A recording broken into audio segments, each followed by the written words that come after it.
kailangan may diskarte ka sa buhay. Kailangan pagplanuhan mo ng ayos para hindi ka bumalik sa wala at hindi ka pumunta sa baba. Kailangan laging paangat. So yun, sana magbunga, magdilang anghel ako. So, dinapit hapon na yun daon. Ang bairing.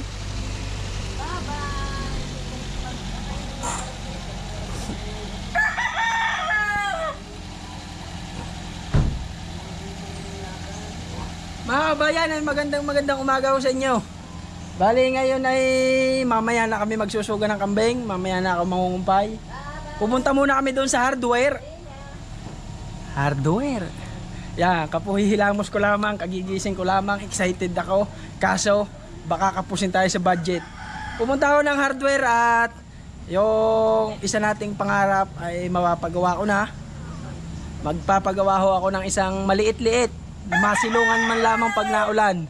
Isa hong maliit na bahay. So abangan natin sa mga susunod na araw kung anong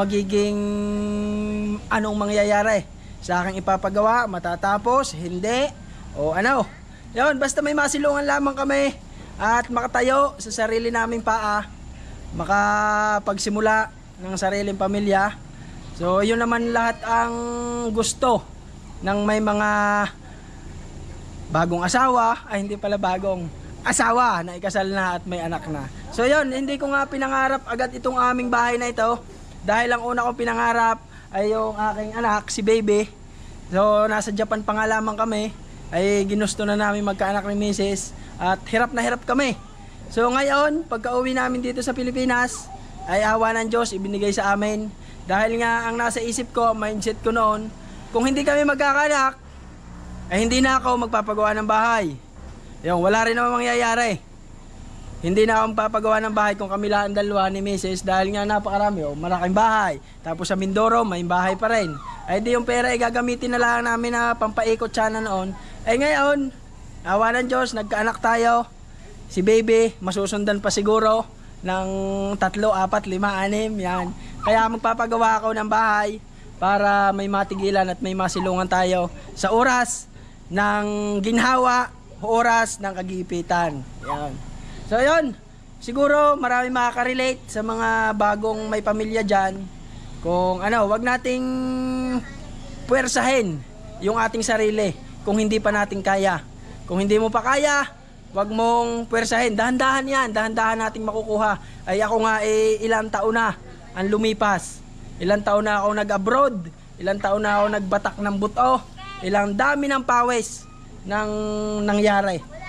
So yun. Yun nga, yung aking inuna, yung aking diskarte, kailangan may diskarte ka sa buhay. Kailangan pagplanuhan mo ng ayos para hindi ka bumalik sa wala at hindi ka pumunta sa baba. Kailangan laging paangat.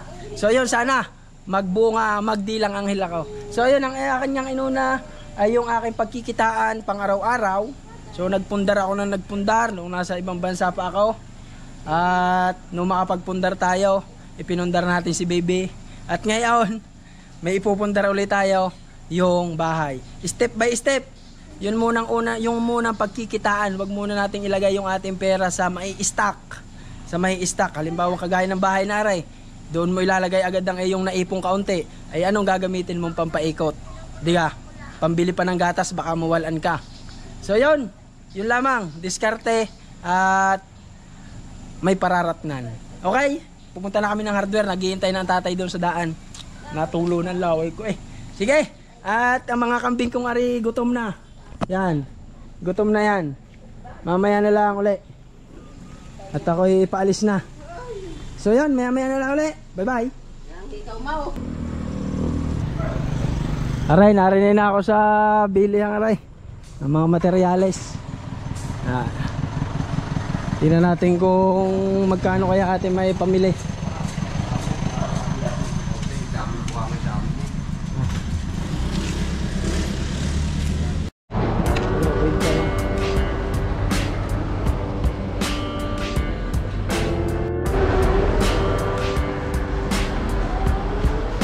Ayan mga kabayan, sana sa pagpagawa ko nga rin ng bahay, ituloy-tuloy ang dumating na swerte sa akin at dito sa binilhan namin aray.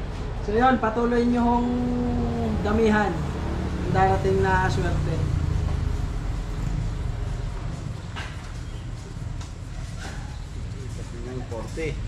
Yun na. 40 muna yung aking down. Bali yung kabayaran, ay magkano nga? 64,530. Yung may balance pa ako. Sa susunod na araw ko dadalhan ulit dito.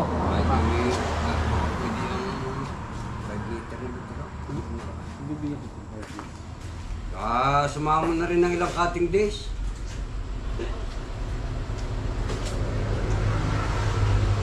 Kalaga rin ba kalikon eh? Ayot, pauwi na kami. Yeah. Pagka uwi namin ay magkukumpay naman ang kambing.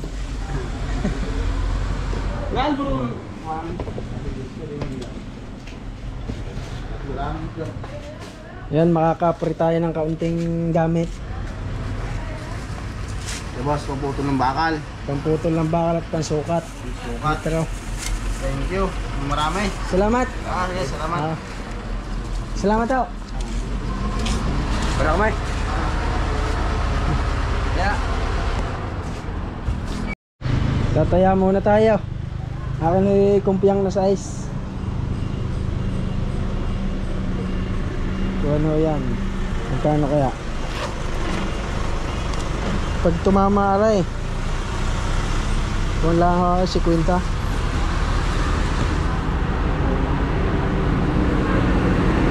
Ano pala? 70. Ang ating kumpiyan na hatay. Oo. Sabi ang tama. Yung ng batas ay. Oo. 17 tayaray. Oo. Yeah. Basta tumama.